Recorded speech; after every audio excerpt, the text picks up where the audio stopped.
Bonjour et bienvenue à cette deuxième capsule de la Charpente. Aujourd'hui, on va parler de la respiration.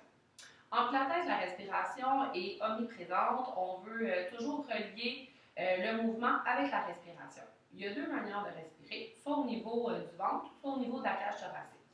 En pilates, on va préconiser la respiration thoracique parce qu'elle permet d'engager en tout temps les abdominaux. Qu'est-ce que je veux dire par là? C'est si j'inspire puis je vais gonfler mon ventre, je vais tout laisser aller mes abdominaux, je vais aller camper dans le bas du dos et là, je vais peut-être me blesser dans le bas du dos.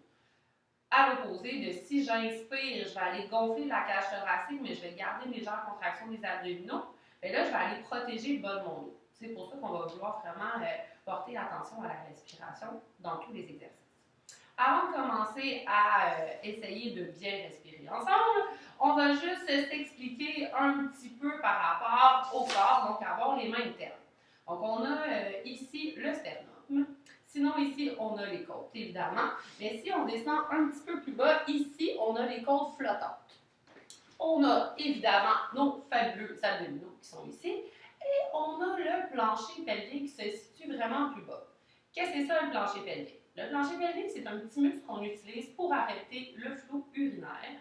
C'est aussi un petit muscle qu'on veut utiliser quand on met nos skinny jeans dans cette chose, puis qu'on veut essayer de les mettre tout de suite après, mais qu'on ne veut pas se zipper le bas du ventre. Donc, on va vraiment contracter le bas du ventre, donc aller engager le plancher pelvien.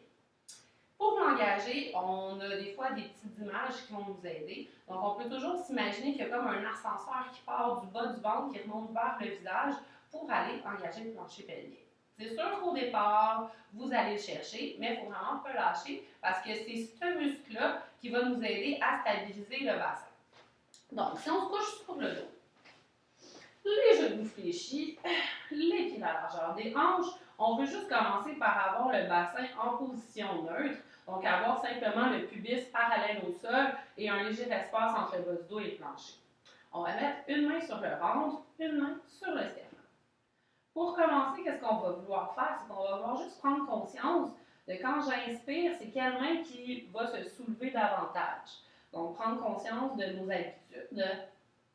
Donc, moi, pour ma part, quand j'inspire, les deux mains se soulèvent naturellement. Au fur et à mesure, on va vouloir que la main qui est posée sur le ventre ne bouge pas du tout et que ça soit simplement la main qui est posée sur le sternum qui bouge. On peut même penser, quand on inspire, qu'on veut rentrer notre ventre pour engager un petit peu nos abdominaux. Et quand on expire, on contracte légèrement les abdominaux. C'est bien beau tout ça, mais je ne veux pas non plus aller inspirer puis couper la respiration en haut. Je vais aller chercher tout l'espace possible dans mes poumons. Donc, je vais mettre mes mains de chaque côté de mes côtes. Quand je vais inspirer, je vais vouloir repousser mes mains avec mes côtes. Et quand je vais expirer, naturellement, mes mains vont se rapprocher parce que mes côtes vont se refermer et je vais contracter légèrement mes abdominaux. Mon bassin ne bouge pas, mes épaules ne bougent pas. Une autre fois. Inspire, on repousse les mains de chaque côté. On peut imaginer que nos poumons sont comme un accordéon qui se gonfle.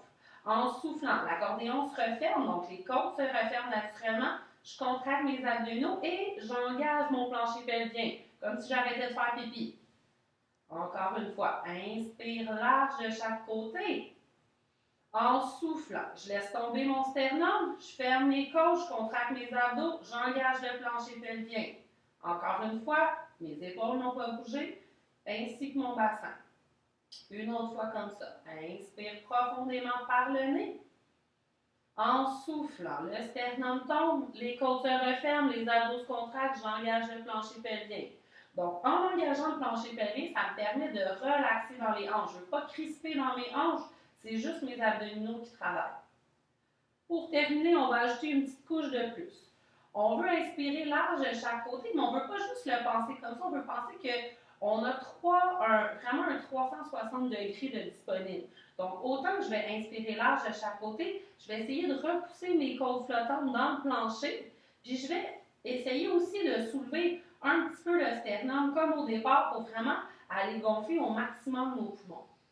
Donc, j'inspire, j'essaie d'aller faire de l'espace le plus possible entre mes côtes. En soufflant, mon sternum tombe, mes côtes se referment, j'engage les abdominaux et le plancher pelvien une dernière fois. Inspire profondément par le nez. Et en soufflant par la bouche, je ferme les côtes, je contracte les abdos et j'engage le plancher pelvien. Tout ça, c'est fait sans changer la position du bassin ni la position des épaules. Donc, c'est vraiment cette respiration-là qu'on va vouloir aller rechercher dans tous les exercices pour être capable de garder toujours le contrôle au niveau du tronc, mais être capable de bouger quand même les bras, les jambes sans qu'il y ait de bascule du bassin. On veut être capable de contrôler tout le temps le mouvement, puis d'être conscient de chaque petite chose qui se passe dans notre corps. Et voilà, sur ce, je te souhaite de passer une belle semaine. Ah, Marie-Pierre, bye!